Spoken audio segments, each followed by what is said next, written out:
आज इस चुनावी सभा में विराजमान अपने लोकसभा के उम्मीदवार उमेदराम जी बेनीवाल साहब और हेमाराम जी साहब, ये ले लो, रूपाराम जी साहब, वो मैंने ने कही दी शेरू, ये सही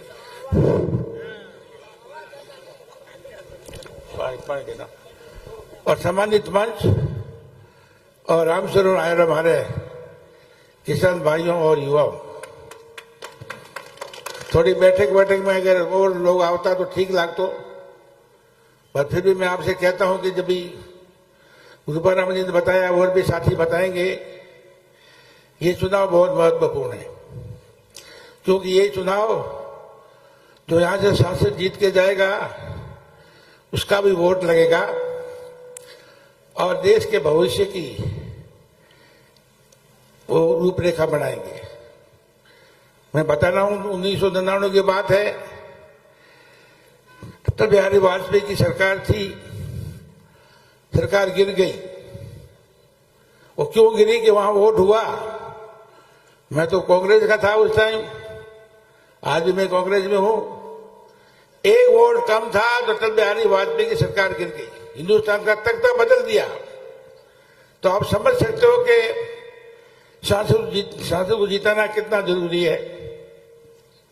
बॉर्डर एरिया है, यहां पर गरीब ज्यादातर किसान भाई है, अब तो ठीक है तरक्की कर गए, बाकी अगर इतिहास देखें तो यहां बड़े पीड़ित रहे हैं। रजवाड़ा का राज था, किसान भाई ज्यादातर पीड़ित थे। अभी रूपाराम जी एमएलए साहब कह रहे थे, आपको गणित बता रहे थे, बिल्कुल सही है। मैं 3 बार लगातार 11वीं 12वीं 13वीं लोकसभा का सांसद बना था। वोट तो सबने 36 जाते दिए कांग्रेस को, पर 3 बड़ी जाते हैं जो मुसलमान भाई है, मेघवाल है, जाट है, उन्होंने मिलकर दिया तो जीता। परंतु 2003 में गड़बड़ हो गई। हादी साहब के साथ में जो पहले बीजेपी में गए, फिर वापस आए, प्रमुख बने, खड़े हो गए। हादी साहब हार गए, अमीर साहब हार गए, गणित बदल गई और 2004 में हारा। तो ये गणित बैठाना बहुत जरूरी। रूपाराम जी भाषणों से नहीं है, तय दिल से ग्राउंड में ठीक होना चाहिए।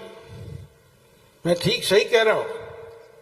इसलिए मैं तो जो बात होती मन की बात पूरी कहता हूं, कुछ बातें नहीं कहनी चाहिए कि नुकसान होता है। परंतु उमेदराम जी मैं जानता हूं, ये 10 साल वहां पुलिस में थे, मैं सांसद था, तो रिश्ता था, समाज का रिश्ता था, उसके साथ बाड़मेर जिले का रिश्ता था। मेरे पास आते थे, जो भी मेरे से बन पाता करता था। उसके बाद में यहाँ आए, बहुत मेहनत की, सरपंच बने, जिला परिषद सदस्य बने, अच्छा धंधा चला रहे हैं, बहुत अच्छी बात है। इसलिए मैं दिल से कह रहा हूं कि इसको बिल्कुल अच्छे वोटों से जीतना है। अगर कोई लोग नाराज है तो उनसे भी कहता हूं कि मैं वहां भी कहा था, जब 1,80,000 आदमी आए थे, वहां भी मैंने कहा था, कुछ बात थी, मन की बात कही।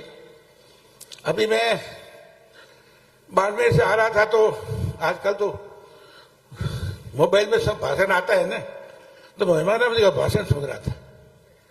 हेमाराम जी बहुत वरिष्ठ हैं, 6 बार एमएलए रहे हैं, 3 बार मंत्री रहे हैं, साथ रहे हैं अपन।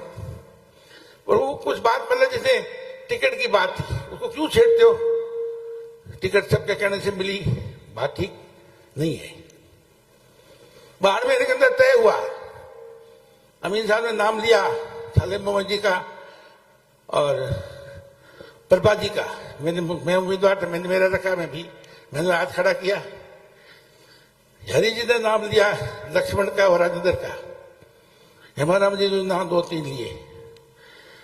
चलो कोई बात नहीं, तय हुआ। तो मैं तो 1 साल से कोशिश कर रहा था, परंतु बाद में तो जयपुर में हुआ, वहां कर्नल सोनाराम चौधरी उम्मीदवार था, मुझे क्यों नहीं बुलाया गया।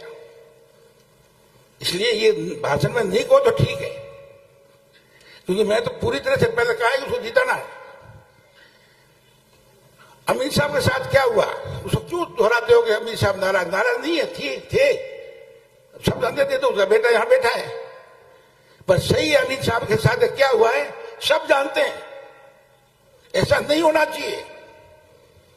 कुछ नेता अपन को अकेले, मैंने बहुत देखा है कांग्रेस को, कांग्रेस का सचिव रहा हूं मैं, नॉमिनेट दिया वो सोनिया गांधी जैसी, मैं एमपीओ से वोटों से जीत के 4 साल वहां सचिव था, मीटिंग करता था वहां। वही कांग्रेस है। कांग्रेस किसी एक आदमी की नहीं है, 2 आदमी की नहीं है। पर अगर एक आदमी विशेष करके, क्योंकि वो टिकटें देता है, उसके पीछे कांग्रेस चलेगी तो बहुत नुकसान होगा। मैं सबको कहना चाहता हूं इसको मन से। तो ये बातें बिल्कुल आपको भूल जानी चाहिए। हमें गलती करते हैं, जो भी करते हैं, 26 तारीख के बाद में अगर कोई किसी गलती होगी तो वहां कहेंगे। इसलिए मेरा तो यही कहना है, कुछ बातें हैं, उस बात को इजाजत मुझे दो, उसको भाषणबाजी मत करो उसके अंदर, क्योंकि फिर आदमी को दर्द होता है। एक खरूंट है, वो वहां सूख गया है, उसको वापिस उसको मत छोड़ो, जो दर्द करेगा। इसलिए मेरा आपसे ये कहना है कि वक्त आगे बहुत बैठ के हैं, मेरी जीतना बहुत जरूरी है। क्योंकि आज अगर आप भास्कर का सर्वे देखो तो मोदी को सिर्फ 110 कितना आ रही है, देखो आप भास्कर का जा रहा है, क्योंकि उन्होंने बीजेपी में बहुत दादागिरी कर रहे हैं, एजेंसी को काम में ले रहे हैं, जिससे झूठे भाषण दे रहे हैं, कभी राम के नाम किसके नाम, लोग इसके बहुत पीड़ित है। इसलिए एक एक एमपी बहुत मायना रखेगा। अगर कांग्रेस को मजबूत करना है, देश को मजबूत करना है, तो आप 26 तारीख को सब मिल करके, सब समाज 36 जात उमेश राम जी को जीताओ। और मैं वादा करता हूं, मैं जानता हूं बहुत अच्छा आदमी है, अच्छा काम करेगा, सबको साथ लेकर चलेगा। ये मैं कहता हूं, मैं इसलिए कहता हूं कि मैं इसको पिछले 25 साल से व्यक्तिगत जानता हूं। आपने यहाँ मुझे बुलाया, भाषण का मौका दिया, बहुत बहुत धन्यवाद। जय हिंद। बहुत बहुत धन्यवाद कंस साहब का, जिन्होंने हमें कांग्रेस को एकजुट करके और उमेश राम जी प्रताप साहब को जिताना। अगली कड़ी में मैं पूर्व मंत्री